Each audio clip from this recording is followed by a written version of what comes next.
So egameni le youth ngiIsmail ngwakadlamini sithatha lelithuba kubonga iFootball Association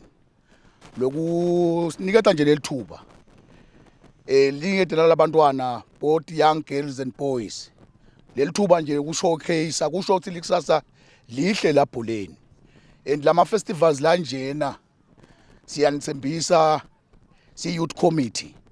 uthatha abamanenge because sifuna nathi kubamba lelizinga lalamave la developed ngoba sekubonakele ukuthi youth development ngiyo leyakhaya ibhola eveni eliphakamise sicela sifike nisibongele emakhaya kakhulu kubatali nani ma sponsors lo TDS ke vele kuphumelela kwakhe vele kakhulu usebenzisa labantwana laba